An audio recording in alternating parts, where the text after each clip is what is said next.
Over to Brad Lawler, Home Team Inspection Service. Eric writes in, he says he has a large oak tree that covers much of his backyard, and the leaves come down every fall, of course.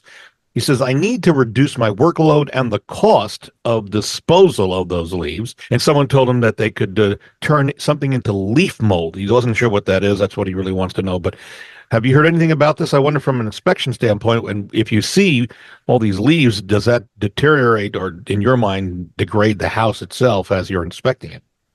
So it's a good question, timely question. I know a lot of people are trying to be very environmentally friendly. Yeah. And so, they don't want to create waste. There's a lot of work to remove all the leaves from your yard, particularly if you've got, a large old oak in your backyard. The questions I would have is one, it is possible to compost, or let me just rephrase, let me say mulch the leaves with like a lawnmower. So you can finally cut those leaves and put them into the ground as a mulch. But the problem is leaves are very acidic, so they're going to change the acid level in your soil. So your grass won't necessarily grow in those areas. Now, there may not have a lot of grass. If you've got a large tree, it may be difficult to grow grass under that tree. So I Mhm. think you'd have to look at kind of the soil conditions to see whether or not that makes sense.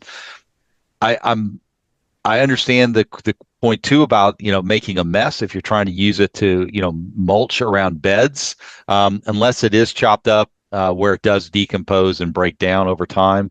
You're just creating a place where moisture is going to be stored, which is going to give you different types of molds, which is going to bring in allergies and the other things. The problem that home inspectors run into is when we see all those leaves piled up against the side of a house, Mm. because two things are happening. One, you're holding moisture against the foundation of the home, higher than even like the brick level. So you're like a weep screed and a brick veneer may not work correctly. When you've got leaves piled up above the level of that. Secondly, there's a lot of insects that live in that, and all of those areas create a bridge between the grass, the ground, and the house when you've got passageways through those leaves. So I think the best thing to do is just make sure that you're not piling leaves up against the house. I would not leave leaves out on the lawn to kill them.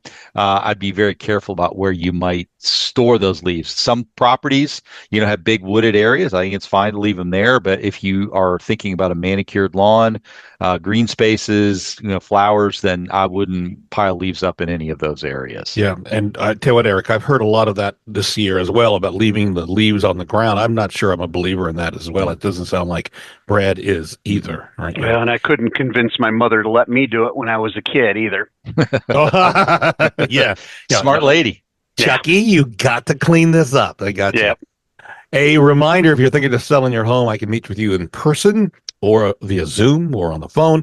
Free, no obligation. Go to bobsellslouisville.com to fill out the form or call me 376-5483 and see our reviews. You can see why we're very proud of them at louisvillezillow.com or louisvillegoogle.com.